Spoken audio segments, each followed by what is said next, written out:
Hey Pokemon Masters! My name is Berkey and thank you for clicking on this video, for clicking onto this Pokemon theory.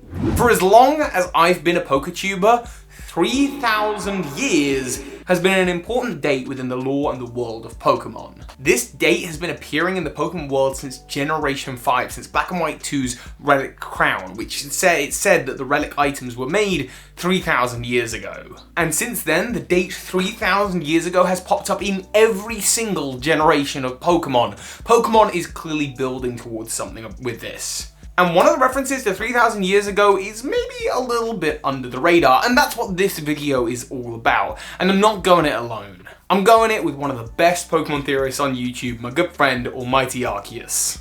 Hey Pokemon fans, Almighty Arceus here.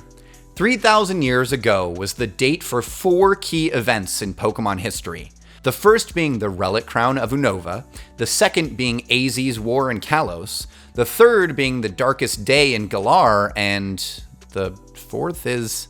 wait, what happened? I don't know the fourth. 4 things have to... I had to actually count my own fingers then. Did you notice that? There are 4 things that reference 3,000 years ago, and at the very beginning of the video I said every single generation, which is a kind of a half-truth. Because there is a Pokemon, not quite in Alola and not quite in Galar. A Pokemon that doesn't quite fit in that is also relevant to this discussion. I'm talking, of course, about Meltan and Melmetal. Melmetal is the Hex Nut Pokemon. It is the evolution of the mythical Pokemon Meltan, and the way that it evolves from Meltan is pretty unique. Lots of Meltan come together, and the biggest member of the Meltan community consumes the other. This is when they evolve. At the end of their life cycle, they rust and shatter into little metallic pieces that will one day become Meltan yet again, repeating the life cycle. So we have 4 key events: the Relic Crown, AZ's war, the Darkest Day, and now Meltan. Surely all of those can't just be a coincidence altogether, being 3,000 years ago.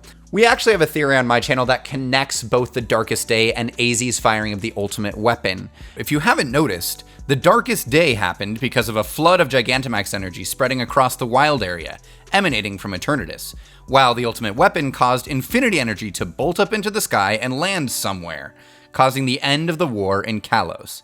As I said before, we discussed this more on my channel, but it seems more than likely that these 2 energies, Dynamax energy and infinity energy, are in fact one and the same.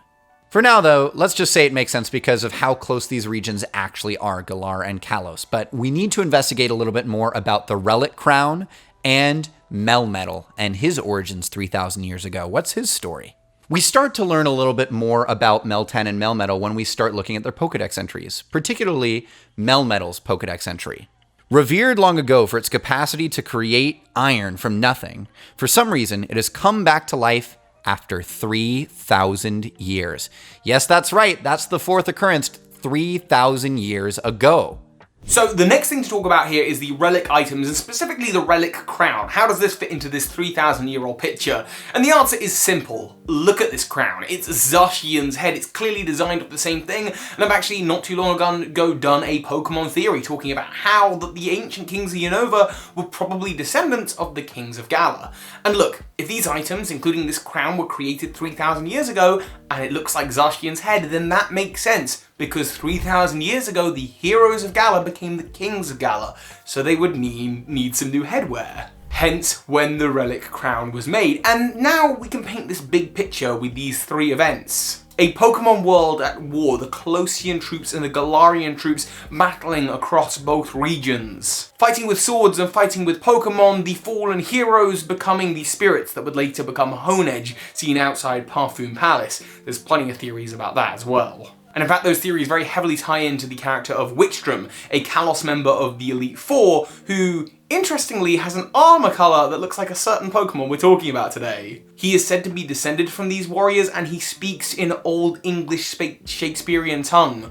Old English, Galarian, Old Galarian. On top of all of that, Wilgrim is carrying the GS ball. I mean, it's right there. Now, the GS ball, in case you didn't know, was a mystery that was abandoned long ago in the Pokemon anime, and also in the 2nd generation of Pokemon, in which you could bring the GS ball as an event item and then Celebi would pop out of the forest near Ilex Forest. However, what you might not know is what the GS stands for. For the longest time, we believed the GS to mean simply gold and silver, but in Pokemon Ultra Sun and Ultra Moon, we learned from an NPC that it means Greatest Smith's Ball, as in people who forge metal. The Great Smiths were clearly some kind of special organization that perhaps Wilgrim descends from. An old Galarian organization that has its ties with metal, and their armor is the same color as Meltan? That's not a coincidence. Now, Melmetal has one other Pokedex entry you might not have seen yet, and it's a Pokedex entry to do with its Gigantamax form, where it's wearing what looks to be like a soldier's helmet. In this form, it resembles a giant Cyclops, and in fact, its Pokedex entry states that in a distant land, there's legends of a Cyclopean giant, but it turned out just to be a Melmetal that has been exposed to a ridiculous amount of Gigantamax energy. Note the wording here, in a distant land. This is written from the perspective of a Pokedex entry in Sword and Shield, so in a region that is not Galar. In Kalos, there is a legend of an ancient Cyclopean giant that turned out to be one of these Melmetal exposed to lots of Gigantamax energy. We know Gigantamax energy and Infinity energy is the same. And on what day 3,000 years ago, a date referenced in one of Melmetal's other Pokedex entries when it was last seen, on what day was there lots of Gigantamax energy, Infinity energy, all in the same place? In Kalos. On the day the war ended when AZ let off the ultimate weapon. This is when Melmetal was exposed to a lot of Gigantamax energy and it became its Gigantamax form. It turned into this giant Cyclopean giant, and then after the 3 turns in this form, as that's how long Gigantamaxing it then rusted and fell apart into the various shards of Meltan. Its rusted metal shard remains put away inside the mystery box, the very box protected by the Great Smiths who were on its side in the battle. And it hasn't been seen for 3,000 years. Of course, until now. While we were desperately looking for more evidence, we actually stumbled upon 2 particular pieces that might link this even further to being utilized in Kalos. One of them was remembering the story of the Faceless Men. Now, this is a story told to you in Kalos at the Scary House. There's this old man standing there, and he tells you how he was followed by a horde of faceless men. Now, Melmetal is pretty renowned for its big, robust shape. It really does kind of look like a fusion between like a man and liquid metal and nuts. Oof. But it does kind of look like a faceless man if you break it down. I know that's a little bit on the sus side, but hey, roll with it here. We're working with what we got. Pokemon's feet in the scraps, and we gotta start somewhere, right? But here's something you might actually find a little bit more interesting. In France, actually really close to Paris, or in the Pokemon universe, I guess it would be Lumio City, there is a sculpture art project made by an art collective called Les Cyclopes. I hope I said that right. It's basically Cyclops in French. And take a look at what it looks like. That looks pretty similar to Meltan and Melmetal. It's got that flowing metal there, it's got that singular eye up above, and it's got the color schemes of silver and gold, very similar to Meltan and Melmetal. So it's very likely that this could be a piece of inspiration that the Pokemon team found while they were journeying through Kalos. It's quite possible that Meltan and Melmetal were planned for Generation 6 as Pokemon to be released, but they couldn't get the design perfected in time. Or they decided to link that up with a later project like Pokemon Go as it was released before. It is still sitting in that ambiguous etc. category, so until we get a definitive answer, we've just got to look for the evidence that we can find. And the fact that this art piece looks so similar to Meltan and Melmetal's designs really leads me to believe that this is what inspired it. And because it's in France, we're connecting it more directly to the Kalos region and having some sort of Kalos origins.